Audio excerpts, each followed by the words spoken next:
Vejamos um vídeo do canal Cortes do Pirula. O título do vídeo é Chico Xavier, charlatanismo inconsciente? Eis a questão. Vejamos o que Pirula fala sobre isso. Qual a sua opinião sobre o Chico Xavier? Como você interpreta suas psicografias? Cara, eu não interpreto nada. Bom, claro, eu sou ateu, né? Então, eu sendo ateu, eu acredito que haja uma explicação racional para todas aquelas psicografias. Ou ela... A gente já pausa no início, a partir dessa frase, por demais interessante, porque foi dito, eu sou ateu. E enquanto ateu, eu acredito que há uma explicação racional, porque para o ateu em questão, Pirula, o que é considerado racional? Aquilo que é material.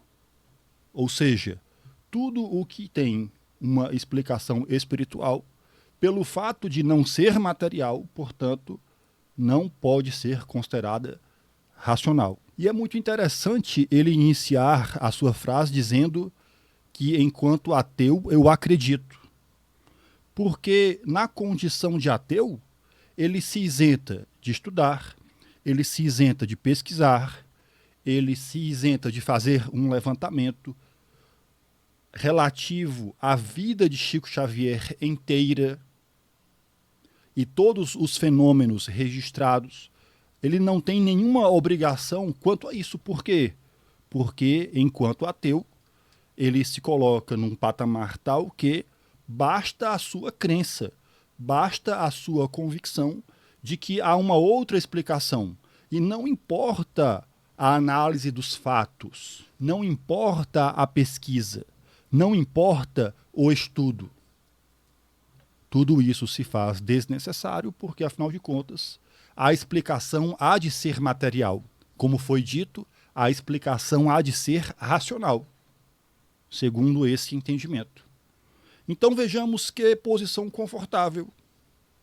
É muito confortável essa posição. Você simplesmente recusa qualquer elemento que seja contraditório à sua crença. Você se encastela nela e pronto, a partir daí a coisa está resolvida de uma forma muito cômoda, muito simples. Vejamos o que vai ser dito. Elas, assim, acredito que haja uma explicação racional para todas aquelas psicografias. Ou elas assim, as previsões que elas faziam, que não eram previsões, né, mas os encaixes, né, com a vida real, eram coincidências, ou ele tinha acesso à informação privilegiada que permitia que ele escrevesse aquelas cartas. Essa é a minha interpretação como ateu. Eu li as cartas do Chico Xavier? Não, não li. Então, se o pessoal vier falar, você não leu? Não, não li. Então, tá bom, você acredita no que você quiser. Mas eu, como ateu, a minha explicação para isso é, ou ele tinha informações privilegiadas para poder escrever aquela carta, consciente ou inconscientemente, ou então ele chutava, e por um acaso acertou. A minha família, uma parte da minha família é de Uberaba, né? Eu já falei isso daí várias vezes. E teve uma carta do Chico Xavier que ele psicografou, e ele falava na carta da minha bisavó. Falava da minha bisavó, ela estava viva na época ainda, ela durou muito, e nessa carta ele falava alguma coisa sobre o problema de saúde dela, que ia melhorar, alguma coisa nesse sentido. E aí eu lembro até que quando eu li essa carta, eu ainda perguntei pra mãe, eu falei assim, mãe, a Bisa tava doente nessa época? Minha mãe, não, ela tava ótima. E a Bisa tava ótima mesmo, ela só ficou doente bem pro finzinho da vida dela. Ela foi ativa e extremamente eficiente, assim, quase até, sabe, sei lá, foram os últimos 8 meses de vida dela. E a carta do Chico Xavier é coisa de, sei lá, uns 5 anos antes dela morrer. Então, não faria sentido. E tratava pelo apelido, que era o apelido de família. E tratava não sei o quê. Você fala, como o Chico Xavier sabia o apelido de família dela. Aí você descobre, eu descobri depois, né? Inclusive nem precisei descobrir. Isso estava no livro da carta do Chico Xavier. Estava no livro. E aí, no livro, ele dizia que uma das pessoas que estava ajudando ele lá no centro espírita, ou sei lá onde ele morava lá, era uma cunhada da minha bisa. Era a esposa do irmão dela. Então, poxa, como que ela sabia, como que o Chico Xavier sabia o apelido da Bisa? Como que ele sabia, não sei o quê? E ainda por cima errou na previsão, porque a Bisa não estava doente. Então, são duas explicações aqui, né? Uma que aquilo que ele previu estava errado. Ele previu, entre aspas, né? Mas aquilo que ele disse estar, como se fala, psicografando, né? O dado estava errado. E duas, a gente sabe que ele tinha uma fonte próxima da onde ele poderia tirar informações privilegiadas. Então, essa é a minha experiência com o Chico Xavier, nesse sentido. Agora, no que diz respeito às outras... Vejamos que interessante. Quando a experiência, ela é favorável a fim de que se reforce o ponto de vista, então essa experiência, esse depoimento é válido. É interessante observar como Pirula, o Gontijo, que são amigos, etc., eles se comportam da mesma maneira. Só levam em consideração os depoimentos que convêm. Depoimentos, testemunhos, casos, tudo o que é contrário ao ponto de vista que eles possuem é considerado como evidência anedótica ou então possui viés confirmatório, de maneira que tudo é sempre desqualificado de forma que não se considera. Agora, quando a experiência, o depoimento convém, isso é colocado, apresentado como algo que deve se levar em consideração independente de qualquer coisa. Por exemplo, a fala do Pirula agora. Ele comenta um erro de Chico Xavier como se a mediunidade fosse algo infalível, como se a mediunidade fosse uma espécie de milagre. Então vejamos, não há qualquer disposição para entender do que se fala, desde que a experiência, o depoimento sirva para o ponto de vista que se quer sustentar, pouco importa, pouco importa. Inclusive, pôr em dúvida a dignidade das pessoas. Beleza? Voltemos para a fala dele. Aí eu já não sei com o Chico Xavier, nesse sentido. Agora, no que diz respeito às outras, aí eu já não sei. Como eu sou ateu, a minha explicação é essa, entendeu? Essa é a minha explicação. E eu acredito que se tivesse outra plausível, a gente já teria isso escancarado aos 257 ventos. Se é algo que só os espíritas defendem, aí alguma coisa fica estranha, né? Mas enfim. Agora, com relação ao Chico Xavier mesmo, o Chico Xavier pra mim era uma pessoa... Eu não consigo imaginá-lo como um charlatão convicto, por exemplo. No caso, eu sou ateu, eu não acredito nada do que na parte mística do Chico, envolvendo o Chico Xavier. Eu não consigo imaginá-lo como um charlatão convicto. Acho até que ele tenha, assim, cometido charlatanice. Aquela cena lá dele com aquele ectoplasma lá, que era um lençol, tal, não sei o que. Aquilo ali ele sabia o que estava acontecendo. Ou então ele era um cara muito maluco. Tão maluco a ponto dele realmente ter uma distorção da realidade, dele olhar para aquilo e genuinamente acreditar que aquilo lá tá... Pode ser também, pode ser que ele alucinasse, mas ele alucinasse de um jeito tão doido que ele realmente achasse que aquele pano que estava saindo da boca da mulher era um ectoplasma do fantasma. Eu não sei. E às vezes eu acho que era isso mesmo, viu? Às vezes eu acho que ele era um cara que ele realmente alucinava muito. E ele tinha muito dessas coisas. E aí, como ele perdia muito o contato do que seria a realidade e o mundo imaginado dele, ele acabava trazendo coisas da realidade e colocando nesse... Vamos nos lembrar que essa explicação não é nova. Ela é contemporânea aos primórdios dos fenômenos espíritas estudados por Allan Kardec. O sistema alucinatório, como nós vamos encontrar lá em O Livro dos Médiuns. Então a questão que vem é a seguinte: essa explicação, ela é suficiente para abarcar o conjunto dos fatos?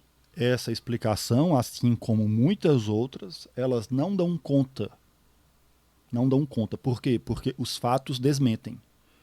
Mas vejamos, é necessária pelo menos uma disposição para se dedicar a esses fatos, para ter uma ideia se a explicação é suficiente. Mas como nós estamos vendo, Pirula não se dá a esse trabalho. Afinal de contas, ele possui uma convicção que se assemelha à do evangélico, por exemplo, que vai, por conta da sua crença, dizer que todos os fenômenos espíritas são explicados pelo sistema diabólico. Portanto, é o demônio. Não há espíritos, é tudo o demônio. Percebem que essas posturas partem do mesmo ponto? Não precisam analisar nada. Não precisam se dedicar ao estudo, ao levantamento dos fatos. A crença é suficiente para determinar um entendimento relativo ao que acontece. Muito embora os fatos que encontram-se à disposição no passado e no presente são mais do que suficientes para mostrar que, no caso dos evangélicos, não se trata do demônio, no caso dos ateus, não se trata de alucinação. Dele, ele acabava trazendo coisas da realidade e colocando nesse, né, sabe, nesse mundo espiritual. O Ruas tinha lido O Nosso Lar, e cara, o Nosso Lar, velho, eu não conseguiria imaginar um mundo pós-vida mais simplório, digamos assim. E não é simplório no sentido de vida simples, não. É simplório porque ele contém uma tecnologia que só impressionava quem vivia na época. Não sei, sabe, nos anos 70 e 80, quando eles imaginavam o futuro, e o futuro era sempre aquela coisa prateada, cheia de luzinha piscando, como se fosse um painel de avião, e tudo prateado, e as pessoas usando roupa prateada, e tudo cheio de antena, né, porque a antena servia para captar os sinais, tal, não sei o que. Isso daí era a maneira como se enxergava o futuro, né? Essa era a maneira como se enxergava o futuro nos anos 70, 80, etc, né? Até os caras desencavaram aí alguns vídeos bem toscos, assim, da época, do pessoal fazendo justamente essas similaridades, assim, né? Tipo, nossa, veja aqui, ela veio de 2025. Meu Deus, veio de 2015, gente, veio de 2015. Sabe, fazendo essa coisa do tipo que o futuro ia ser revolucionário, esse negócio todo, tal. Esse tipo de coisa, quando você vai ver o que tem no Nosso Lar, é muito parecido. Então, o Nosso Lar, hoje, dada a tecnologia que nós temos, ele pareceria, assim, vintage. Pra ser bonzinho, ele ia parecer vintage. Ele ia parecer mais assim, sei lá, E pior, né? É um vintage que não aconteceu. Então é um suposto futurismo. É um futurismo vintage. Seria algo assim, né? Seria muito estranho do jeito que tá escrito lá. Sei lá. Eu acho aquilo lá uma ótima obra de ficção. Se você acha que realmente o espírito psicografou aquilo, cara, parabéns. Sei lá, toca a sua vida. Eu não, sei lá, eu não consigo ter qualquer nesga de possibilidade de achar que aquilo talvez, quem sabe, exista, dada a descrição do que é colocado em Nosso Lar e do que as coisas que foram ditas em relação ao Chico Xavier. Não me dá. Convenhamos, nós, os kardecistas, também não consideramos aquelas descrições como elas são aceitas pelo movimento espírita brasileiro. E é por essas e outras que Allan Kardec nunca se meteu com esse tipo de coisa, numa tentativa de fazer descrições dos fenômenos puramente espirituais. Porque dá nisso daí que a gente está vendo. Uma ideia de que, por exemplo, em Nosso Lar tem banheiro. Imaginemos espíritos precisando ir ao banheiro. Isto é algo admitido como verdadeiro pelos espíritas do movimento espírita brasileiro.